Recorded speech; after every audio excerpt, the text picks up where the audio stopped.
Jadi ada kehidupan setelah kematian. Yang dimaksud mati, wafat, maut, meninggal itu adalah meninggalkan dunia. Jadi berpisah kehidupan kita di dunia, memasuki kehidupan baru di alam kubur. Jadi di alam kubur itu bukan diam begitu saja, ada hidup lagi. Ya. Wafat itu maksudnya meninggalkan dunia. Nah, kematian itu gerbang pemisah dunia. Rohnya tercabut, selesai, dunianya selesai. Jadi yang dimaksud meninggal itu meninggalkan dunia, membebaskan kita dari kehidupan dunia, selesai dunianya. Seperti di dunia ada kehidupan kan, alam dunia. Kubur pun disebut alam, ada kehidupan di dalamnya. Cuma hidupnya bagaimana? Ya, seperti antum di dunia ini kalau ingin sukses, ingin bahagia, berbekal, bekerja, beraktivitas. Nah, di alam kubur pun itu ada asbabnya. Mesti berbekal juga. Apa di antara bekalnya? Saya ingin motivasikan dulu. Ada orang begitu gembiranya mendapatkan limpahan dari hasil berbekalnya saat di dunia. Yastabshiruna billadzina lam yalhaqu bihi min khalfihim alla khaufun 'alaihim wa lahum yahzanun. Kalau mereka mampu, yastabshir bukan basyara. Ada basyara, ada istabsyar. Kalau basyara, orangnya masih hidup, minta disampaikan pada yang lain yang hidup. Contoh, Nabi Muhammad SAW masih hidup, diberikan beliau perintah oleh Allah, sampaikan pada umatku ini sekarang tentang keutamaan surga. Maka turun Quran surah kedua ayat 25. Wa basyiril ladzina amanu wa 'amilus shalihati anna lahum jannatin tajri min tahtihal. Tapi kalau kalimatnya menggunakan istabsyara, itu umumnya bermakna ingin menyampaikan tapi tak punya kemampuan menyampaikan karena keadaannya sudah berbeda. Perhatikan detailnya bahasa Quran. Orang yang wafat yang menjadikan hidupnya berdedikasi untuk menaati Allah, di alam kubur diberikan kenikmatan, saking nikmatnya pengen kasih tahu yang masih hidup. Wa yastabshiruna billadzina lam yalhaqu bihi min khalfihim. Mereka ingin menyampaikan pada yang masih hidup, gak usah nangis, jangan banyak merata. Saya ini sudah mendapatkan kesenangan melebihi apa yang pernah kita dapati saat di situ itu. Kalau bisa cepat ke sini, itu kalimatnya. Kalau bisa cepat ke sini. Alla khaufun 'alaihim wa lahum yahzanun. Gak usah takut dengan kematian. Jangan banyak nangisi saya, jangan banyak meratapi saya. Itu kalimatnya. Dan di antara mereka ada yang Allah jaga sampai bijaksana. Saya bersaksi demi Allah, Anda boleh catat kalimat itu. Saya kemarin waktu di Mekah, alhamdulillah Allah tunjukkan beberapa. Saya di antaranya berziarah makam Haji Maimun Subyah, termasuk ke ibunda tercinta Sayyidah Khadijah. Ya, Sayyidah Khadijah radhiyallahu ta'ala. Jadi ya tak apa-apa disebarkan juga karena memang saya mengalami dan saya menyampaikan. Saya begitu melewati pemakaman-pemakaman, lalu di makamnya Mbak Muni, kemudian ada di situ Allah ingat adab kita kalau sama ulama nggak mungkin minta ampunan, adabnya kan tambahkan kemuliaan, tambahkan cahaya, ya kan? Ya, dan telah selesai kan? Baik.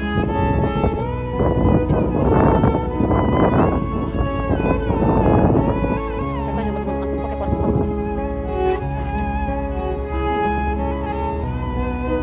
Dan saya datang ke situ itu di waktu yang memang dilarang. Pada kunjungan itu ba'da subuh dengan ba'da asar. Baru ada orang berkunjung. Dia tahu kalau ngasih minyak wangi ke situ itu tak mungkin. Walaupun ada tuh panas bersih. Ini waktunya datang ke situ. Bisa sampaikan ada ini saudara kami meninggal ayahnya di sini, jadi dimakamkan di sini. Saya ingin berziarah. Kita pakai sorban putih itu biasanya kalau di sana imam. Singkat cerita makan mas. Ya, cuma saya berempat gitu. Ya, saya dua pendamping dua, kemudian satu sahabat kami Imam Muklis nasib ayahnya Ustaz Hasim Yahya. Orang baik, orang saleh, tinggal 30 tahun di Mekah. Ya, jadi Ustaz dai wafat punya 3 permintaan. Wafat hari Jumat, ya. Kemudian juga bisa menyempurnakan Ramadan dan disalatkan di Masjidil Haram. Alhamdulillah, ya. Terkabul. 2 terkabul, yang satu diselesaikan Ramadan sampai ke Syawal. Ya, jadi disalatkan di Masjidil Haram. Tadinya nggak bisa dimakamkan di Ma'la. Yang ketiga minta di Ma'la. Tadinya nggak bisa dimakamkan di Ma'la. Yang ada tertulis di kuburan raya. Tapi last minute yang terakhir masuk Masjidil Haram tidak bisa di Ma'la. Karena ketika dimakamkan di Ma'la, kami datang ke sana, kami berziarah. Nah itu Masya Allah, kemuliaan luar biasa. Ya belum yang tampak-tampak sekarang. Kok bisa guru ngaji, karena ketahuan orang makamnya butuh 20 tahun, 15 tahun. Jasadnya juga, makam utuh biasa, jasad utuh, teman terangkan. Gigi masih ada, kulit masih ada, rambut sebagian masih ada, utuh. Guru ngaji yang orang mungkin gak pada kenal, di kampung. Tapi dia meyakini ada kehidupan setelah kematian. Dan betapa banyak orang-orang terlihat hebat nuansa kehidupan dunianya, tapi maaf, hanya ditemukan tulang belulang dalam alam kubur. Sekarang sudah banyak bisa kita akses, kita lihat. Kalau sudah kita tempatkan, kita belum sadar cara apa lagi memberikan hidayah. Bahkan orang bikin sinetron hidayah dari alam kubur. Yang ngajar ustaznya hidayah. Nah karena itu gak boleh berleha-leha. Maka ini yang senang ini. Kalau nggak percaya, ikutin aja dulu. Gak ada ruginya atau meninggal juga. Gak ada ruginya kan? Meninggal juga. Dan kegiatan kita nggak berubah. Antum yang ke kampus juga. Cuman kita merubah caranya. Kita niatkan karena Allah. Innamal a'malu bin niat. Kan kita ke kampus yang sama, belajar di tempat yang sama, ujian dengan soal yang sama. Gak ada ruginya. Yang meningkat apa? Kualitasnya. Yang meningkat semangatnya. Meninggal juga sama-sama meninggal juga. Jadi kalau kita ikhtiarkan dari sekarang, tidak merubah keadaan dunia kita. Yang presiden tetap presiden, yang bupati tetap bupati, yang pebisnis tetap pebisnis. Gak merubah keadaan kita. Lebih berkualitas dunianya, saat meninggal punya jaminan. Yang kasihan tuh yang gak punya harapan. Gak ada kehidupan setelah kubur, dunia nikmati. Terus ente setelah meninggal dunia kemana? Itu gimana nanti? Gak punya harapan. Yang begitu jangan diikutin. Orang gak punya harapan diikutin. Orang gak jelas itu jangan diikuti. Kita tuh punya dasar pengetahuan. Quran surah 17 ayat 36. Wala taqfu ma laysa laka bihi ilmun inna sam'a wal basara wal fu'ada kullu ulaika kana anhu mas'ulan. Nah sekarang itu teman-teman kita punya harapan. Diterangkan dari sekarang. Makanya selama hidup kalau pengen seperti itu jangan main-main hidup dunianya. Maka turunlah surah At-Takatsur ayat kedua. Alhaakumut takatsur hatta zurtumul maqabir. Kalla, jangan sampai lalai. Sudah masuk alam kubur baru sadar. Nanti kamu sadar, jangan sampai menyesal saat masuk alam kubur. Maqabir itu jamak dari kubur. Hatta zurtumul maqabir. Baru nyadar setelah di kuburan. Astagfirullah, ya Allah, Rabbi irji'un, ya Allah, pengen balik lagi. Saya pengen merubah amalan saya. Telat Joni. Kan? Malaikat kan santai aja kan? Telat. Gak bisa balik lagi. Nah, apa yang melalaikan seseorang sampai kemudian baru sadar di alam kubur? Di antaranya apa? Alhaakumut. Nah, terlalu tertambat hatinya dengan dunia. Harta. Gak dilarang untuk banyak harta, silakan banyakin. Tapi untuk apa? Fi sabilillah. Taati Allah dengan harta itu. Maaf, jangan kebayang kalau fi sabilillah itu untuk infak saja. Ini kotak masjid. Ya, setengah kusir. Nggak begitu, kan ada konsepnya. Ini untuk yang di keluarga. Bagaimana kenyamanan di rumah, bikin rumah yang nyaman sehingga punya mushola. Ya, anak-anak sekolahkan di tempat yang mengenal Allah, tingkatkan kualitasnya. Pakai untuk umrah, pakai untuk haji. Lihat saudara-saudara di samping. Setelah itu lebarkan. Baru ada babnya lagi setelah orang tua, saudara, kerabat, ada anak yatim, baru dibuka untuk umum. Itu ada pahalanya. Nah sekarang pandai-pandai dengan harta itu kebutuhan sebulan kita. Tabungan pemetaannya berapa? Nah yang lewat dari situ itu titipan Allah, bekal antum untuk mendapatkan ridhonya. Sebelum diambil. Antum gaji 30 juta, kebutuhan rumah tangga 15 juta, tabungan 5 juta. 10 juta itu bekal tabungan antum tuh akhirat. Maka babnya keluarkan di Quran. Apa bab ibadah lewat harta? Tunggangi itu. Jangan terlalu bergantung. Nanti begitu meninggal baru sadar. Mau balik lagi nggak bisa. Antum sekarang punya kedudukan. Satu saat hilang kedudukan itu. Pelajari bab tentang fikih kedudukan. Bagaimana menaati Allah lewat kedudukan. Kebijakannya sebelum meninggal. Antum lagi belajar sekarang. Taati Allah lewat ilmu. Bagaimana cara belajar yang benar sebelum meninggal. Inilah hatta zurtumul maqabir. Jangan bangga mengumpul-ngumpulkan. Takatsur itu gemar mengumpul-ngumpulkan. Koleksi, hitung-hitung. Maaf ya, nanti hitung-hitung di Al-Adiyat. Kita lihat nanti. Yang pertama, ada motivasi hidup yang mengumpulkan kekayaan dunia saja. Alhaakumut takatsur. Mengumpulkan nilai, mengumpulkan gelar, mengumpulkan ijazah. Orang ustaz mengajar mengumpulkan jamaah, cuman pengen jamaahnya banyak. Cuman pengen terkumpul popularitas. Sekarang mengumpulkan subscriber. Ustaz pun gak bebas itu, gak bebas. Hati-hati, gak bebas dengan ini. Hati-hati. Ada yang kerja mengumpulkan harta aja. Ya? Ada yang mengumpulkan itu sebanyak-banyaknya sampai lupa tidak menjadikan semua itu sebagai bekal hidup. Selanjutnya Al-Adiyat ayat 9. Afala ya'lamu idza bu'athira ma fil wa hussila ma fis. Ini untuk pelaku maksiat. Yang banyak berbuat maksiat. Apa nanti gak malu dan gak khawatir kalau itu diungkap di alam kubur? Silahkan tutup-tutupi saat di dunia. Tapi kalau nggak ditobati, di alam kubur akan terasa. Saya ulangi, di alam kubur akan terasa. Silahkan tutupi. Jadi ada dua tipe pelaku maksiat ini. Yang pertama, pelaku maksiat yang menutupi kemaksiatannya, tapi tidak tobat. Ya. Ini tipe pertama. Yang saya maksudkan pelaku yang tidak tobat ya, bukan yang tobat.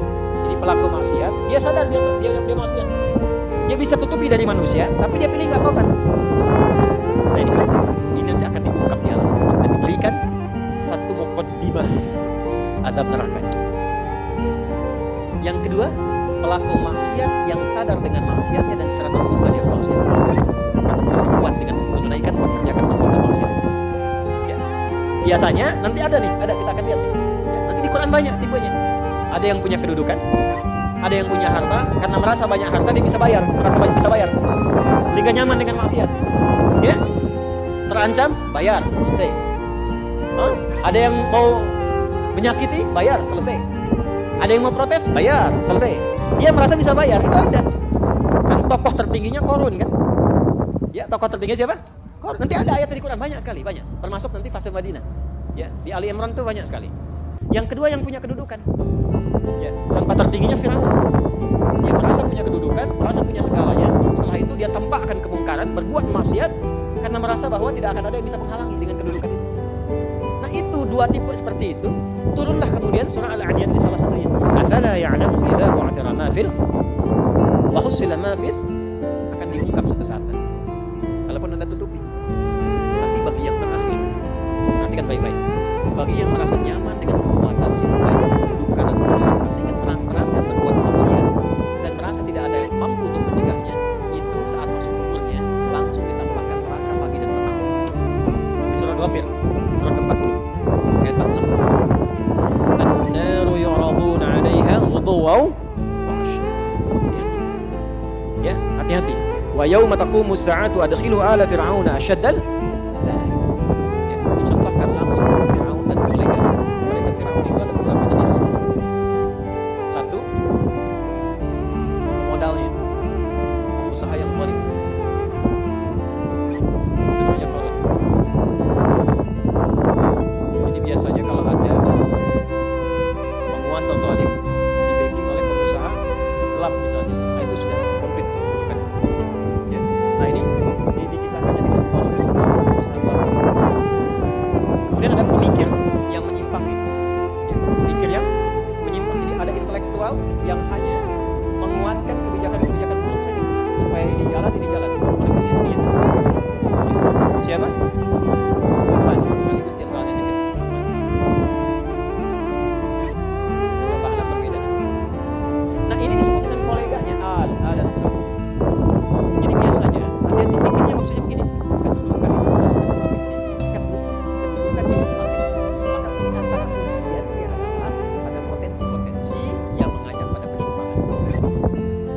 Dan dengan kedudukan itu biasanya suka ada dorongan-dorongan menggunakan kedudukan untuk berbuat mungkar dan tampak kemungkaran itu. Yang paling bahaya kalau itu tidak banyak disadari sehingga merasa kuat dan berbuat yang salah. Itu bahaya. Pun demikian, harta banyak itu potensi menghadirkan ujian, dan di antara ujian itu ada dorongan untuk menyimpang.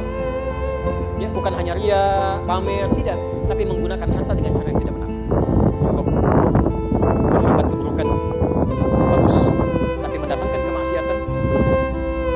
Yang lain lagi apa? Ilmu bagus, tapi ditempatkan di tempat yang tidak bagus, bahaya. Nah, orang-orang seperti ini menggunakan ilmunya untuk bermaksiat terang-terangan. Ya. Bahkan nanti ada yang menggunakan ilmunya untuk membela orang menyimpang, ada. Ya. Di zaman Nabi itu ada buzzer. Zaman Nabi. Ya. Yang memang dibayar untuk apa? Untuk mencegah dakwahnya Nabi. Dan untuk memberikan satu gambaran buruk, citra buruk tentang Nabi.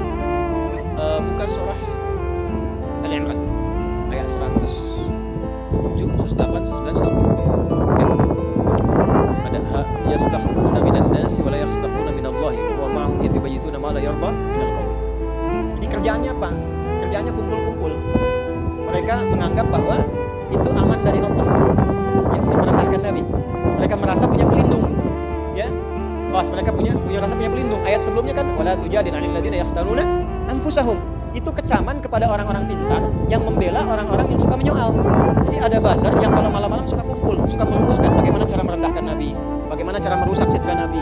Nah, setelah mereka tampil, itu dibela, di backing orang-orang pintar yang bahkan menguatkan tindakan mereka. Dan saking sayangnya di antara mereka ada yang mengaku muslim.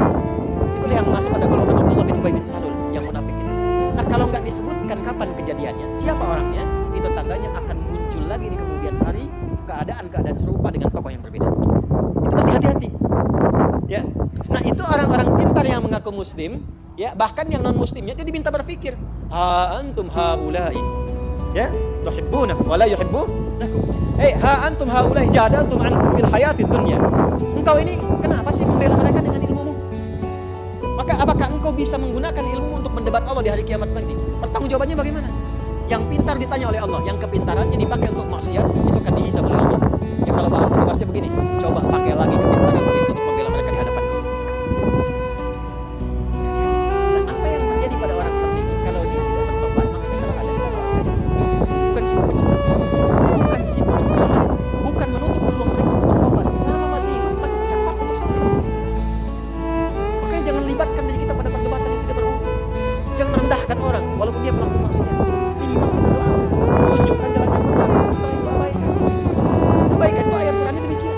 Quran surah keempat ayat 140. Ya, wa qad nazzala 'alaikum fil kitabi an idza sami'tum ayatillahi yukfaru biha wa yustahza'u biha fala ta'budu ma'ahum hatta yahudu fi haditsin ghairi innakum idzam mithluhum innallaha jami'ul munafiqina wal kafirina fi jahannam jami'a. Kalau ada orang usil menyoal agama, mengolok-olok dan sebagainya, tinggalkan, jangan banyak dikomedi, jangan banyak direndahkan, jangan banyak dicaci. Mencela yang sudah tercela itu buang-buang energi. Kalau mau doakan supaya sadar, atau terangkan yang benar, setelah itu abaikan. Al-Quran indah sekali. Tapi kalau mereka nggak tahu, kita kasih tahu ini ada ayatnya. Wah, kayak yang pernah ke alam kubur saja, terserah Anda. Tapi kalau nanti di alam kubur, minimal Anda tahu dulu sekarang. Ya kan? Minimal tahu dulu. Kalau mau merasakan nanti aja setelah ke kubur. Saya cuma mengingatkan apa yang Allah sampaikan. Apa yang Allah sampaikan? An-naru yu'raduna 'alaiha ghudwan wa 'ashiyya. Ditampakkan neraka jahanam pagi dan petang. Jadi setiap waktu cuma neraka aja tampak. Pernah dengar nggak kalimat ini? Nggak ada tuh siksa kubur, yang ada cuma tidur aja. Pernah dengar? Bagaimana cara menjawabnya? Nah, gampang. Kalau ada yang mengatakan nggak ada siksa kubur, yang ada cuma tidur saja, maka tanyakan pada mereka, kira-kira kalau kamu tidur ketemu anak yang jeleknya naudzubillah, terus teriak-teriak di depan muka kamu, kamu pengen cepat bangun atau tidur terus? Biasanya kalau mimpi buruk bangun atau tidur terus? Bangun itu karena takut atau tidak? Merasa tersiksa tidak? Maka tidak ada siksa yang paling pedih kecuali saat orang berada di alam kuburnya tak bisa bangun lagi, ditampakkan neraka terus dia. Bukan itu siksa. Jadi nggak usah bicara tentang muka mati, muka. Gampangnya, ente kalau tidur mimpinya ketemu neraka jahanam terus dari pagi sampai terus dan nggak bisa bangun-bangun, tersiksa nggak? Nah, itulah gambaran pertama yang disampaikan dalam Al-Quran. Jadi maaf orang-orang yang maaf sekali gemar mengumpulkan harta hanya untuk pamer saja, untuk mengoleksi dunia, tak pernah punya visi hidup untuk pulang, maka mesti hati-hati. Alhaakumut takatsur. Orang yang maksiat terbuka kamu sadar mesti hati-hati, ya, karena cara pulang itu berbeda. Teruskan. Quran surah Al-Infitar ayat keempat. 3 kan 8 ya semua ya. Wa idzal quburu bu'thirat. Al-Infitar ayat keempat. Apabila yang dikubur itu sudah terungkap terbuka semua, maksudnya selesai, terbelah. Ini kiamat. Jadi dikubur pun nggak selamanya. Ya. Ada yang pengen abadi di alam kubur? Tidak, nggak selamanya. Ya. Jadi kalau yang nikmat di alam kubur tadi kan diberi kenikmatan ya, kenikmatan pembuka. Itu cuma mukadimah aja Pak. Insya Allah nanti kalau sudah masuk kubur, ya, Insya Allah mudah-mudahan dimuliakan. Itu kalau dapat kemuliaan itu cuma pembuka, cuma pembuka saja, mukadimah saja. Diberi kenikmatan melimpah, enak, istirahat, nyaman dan macam-macam. Ya, itu cuma pembuka aja. Nanti satu masa selesai di situ. Wa idzal quburu bu'thirat. Selesai semuanya. Balik kita ke alam lain, puncaknya ke akhirat. Nah, ayat ini Al-Infitar ayat yang keempat ingin menegaskan di alam kubur pun tidak abadi. Tidak. Oh, berarti yang pelaku maksiat tadi menyimpulkan nggak apa-apa kan cuma sementara mimpinya bangun. Iya, Cepi. Cuma saat bangun lebih dahsyat. Jadi yang dimimpi keluar semua.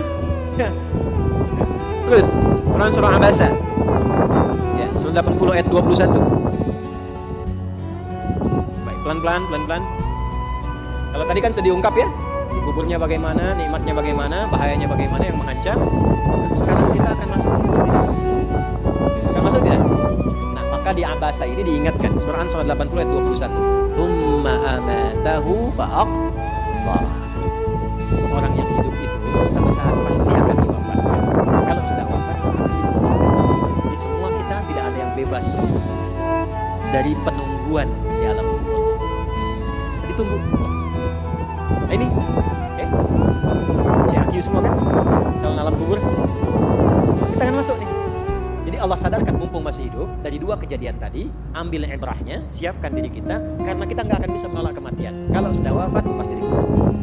Bisa dulu ya, kita agak cepat. Al-Mumtahanah ayat 13. Sudah? Ini nyambung semua ayatnya, indah sekali. Jadi kalau kita sudah sadar, ini resiko kebaikan, ini resiko keburukan, dan kita tahu akan wafat, akan dikuburkan, bagaimana cara persiapannya? Supaya nggak lalai tadi ya.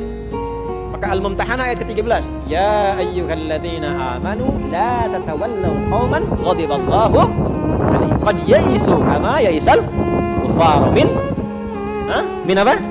Ashabil kubur. Maka jangan banyak bergaul dengan orang-orang yang menjauhkan kita dari ridha Allah Subhanahu wa taala. Cari teman yang baik saya. Pertama, maaf, bikin kebaikan di rumah tangga dulu. Itu kan teman hidup. Ya. Awas, hati-hati. Kalau melihat istri kurang baik atau sebaliknya, jangan dihakimi, jangan dipolisi. Justru Allah kirimkan antum itu untuk menebarkan kebaikan dan menyempurnakan keselamatan bersama. Jelas? Jadi sekarang yang dilakukan teman hidup dulu. Coba jadi baik dulu. Anak-anak jadi baik dulu. Setelah itu cari tempat tinggal yang baik, bergaul dengan orang baik. Antum yang kuliah cari teman yang baik. Antum yang kerja cari teman yang baik. Maaf. Kalau ada tawaran kedudukan ke hartanya berlipat tapi menjauhkan Anda dari Allah, ingat ini. Tsumma amatahu fa'aqbarah. Ingat saat ditawari itu Anda meninggal, dikubur. Dan ingat ancamannya. Ingat pasalnya tuh. Ya, ingat suratnya. Paham? Nah, karena itu masukkan ayatnya, jangan sekali-kali menjadikan keadaan di sekitaran kita justru memperkuat datangnya ancaman Allah dan nestapa saat kembali ke alam kubur.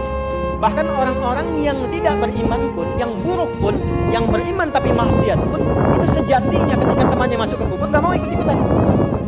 Makanya di sini oleh Allah, kamu ini sadar gak sih? Orang yang mengajak kamu maksiat itu, lihat temannya meninggal pun, temannya wafat pun, dia gak pengen ikut. Kadang-kadang dia abaikan.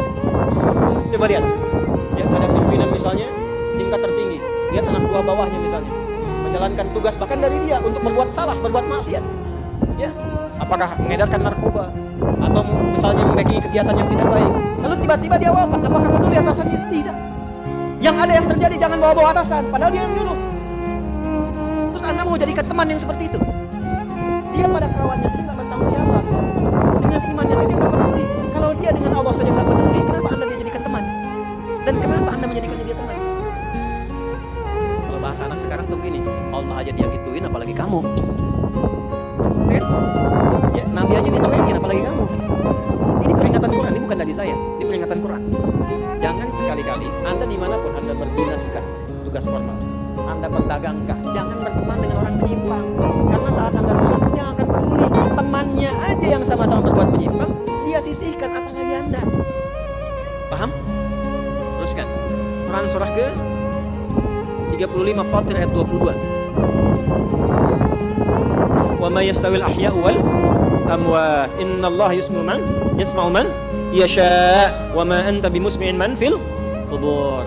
Kalau Anda masih belum sadar juga, kata Allah, kamu ini masih hidup, masih punya harapan, masih punya bekal. Kalau sudah meninggal, enggak sama keadaan orang hidup dengan wafat.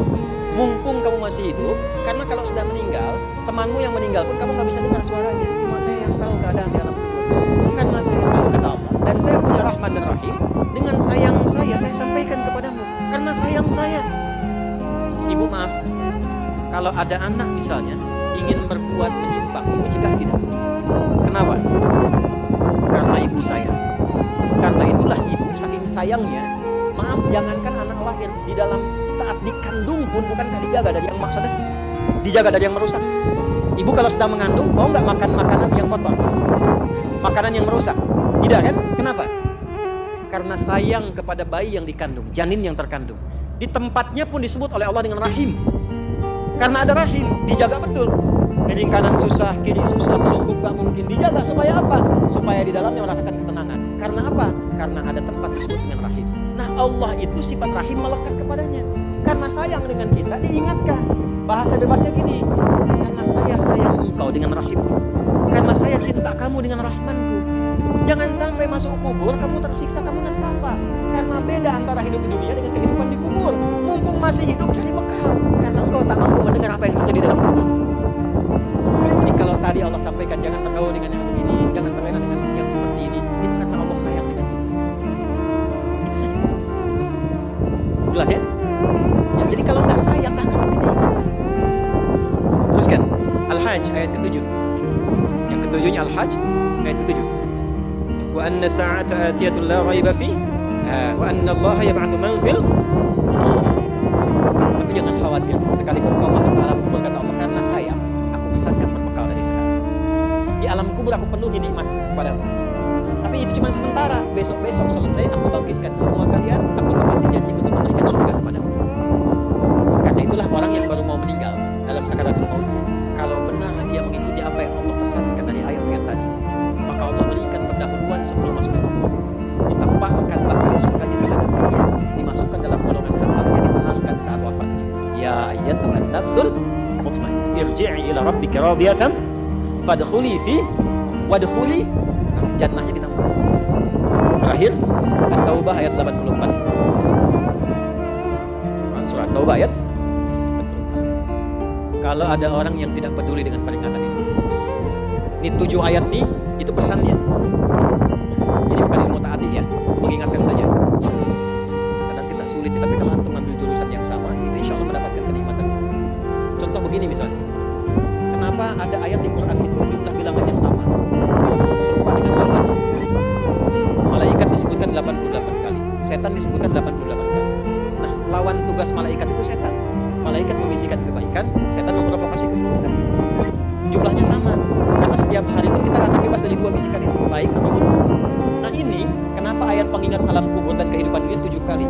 Salah satu pesannya adalah karena kita 7 hari beraktivitas selama hidup di bumi. Maka diingatkan setiap hari, maka setiap hari itu mesti ingat kematian. Sebelum tidur istighfar, siap nggak bekalnya, lihat temannya, selamat nggak keluarganya, ya maaf izin maaf sekali, saya berulang kali minta maaf nih, ya berulang kali. Ada seorang suami saleh, istrinya salehah luar biasa. Satu kali suaminya karena kelelahan, bangunnya agak terlambat. Biasanya jam 3, ini setengah 4 di sana. Itu istrinya bangunkan sambil bersenandung. Pak, saya cepat bangun Pak. Perjalanan kita masih panjang. Sedangkan ajal semakin mendekat. Sedangkan para musafir sudah punya banyak bekal di depan kita. Kita mesti nyusul mereka. Bangun Pak. Itu Masya Allah kalau pakai bahasa lebih sekarang. Pak, ajal itu mendekat kepada kita. Sedangkan perjalanan masih panjang. Teman-teman kita sudah di depan, bekalnya banyak sekali. Maksudnya apa? Teman-teman kita sudah ada yang hafal Quran, sholatnya gak putus, malamnya banyak tahajud, puasanya gak putus, sunnahnya dikerjakan. Kita ini Allah, mau bangun tidur dari susah ya Allah, mau tahajud dari susah. Sementara ajal datang semakin dekat. Mau bangun Pak, bangun. Takutnya kita meninggal malam ini, kita gak bisa menyusul teman-teman kita yang sudah di depan. Itu istri bangunkan suaminya. Ada lagi yang suami mau kerja dibisikin istri. Pak, jangan sampai cari yang haram. Papa gak bawa apa-apa pun ke rumah di hari ini. Kami keluarga akan sabar. Mama akan tenang kepada supaya sabar. Tapi Pak, kami gak akan membuat merasakan sedetik pun di neraka jika Papa bawa yang haram. Nah ini disebutkan pengingat itu 7 kali. Di 7 ayat berbeda untuk mengingatkan setiap hari ingat. Setiap hari ingat pulang. Setiap hari kita akan mengalami suasana di alam. Jangan sampai meninggalkan dunia dalam keadaan yang lancar. Kalau masih gak sadar juga dengan pengingat ini, muncul ayat ke-8. Muncul ayat ke-8 di At-Taubah ayat 84. Tempatnya pun At-Taubah. Ngajak taubat dulu sebelum diingatkan. Tapi dasar karena gak pengen taubat juga, maka munculnya ancaman.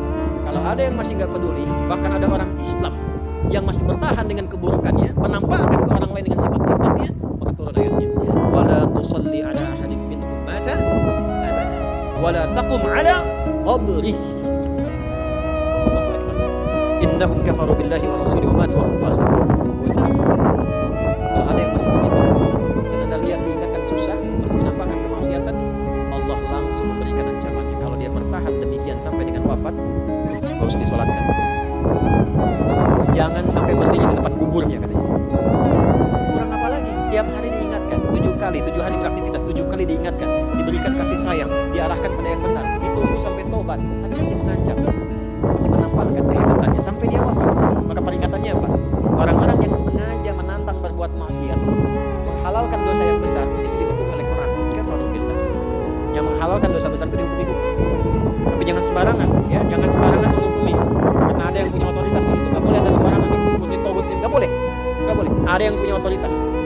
Dan ada yang paham fikihnya, gak boleh sembarangan. Hati-hati kalau ada aliran mengajak Anda, ini togut, ini aja, bunuh aja, tembak aja, tinggalkan itu. Tinggalkan. Karena ada yang punya otoritas untuk menentukan klasifikasi mana yang benar, mana yang salah, mana yang ini, mana yang begitu. Jangan sampai terbawa pada aliran demikian. Jelas ya? Baik. Tapi kalau ada yang nekat berbuat maksiat sampai wafat, kata Allah, Nabi pun sampai dilarang. Jadi ini ayat turun tentang Abdullah bin Ubay bin Salul yang hidupnya mengaku muslim tapi banyak sekali menyakiti Nabi. Banyak berbuat maksiat, bahkan merencanakan pembunuhan kepada Nabi. Ditampakkan oleh Allah, begitu Nabi ingin menampakkan sisi kemanusiaan dengan menyolatkannya, turun ayat ini, jangan disolatkan Muhammad. Jangan disolatkan. Biarnya sama teman-temannya. Jadi biasanya orang munafik ketemu munafik lagi. Ketemu munafik lagi. Hati-hati, jangan sampai menyolatkan sama munafik, sama berbuat maksiat. Orang Islam dilarang yang beriman yang baik, bahkan wala takum ala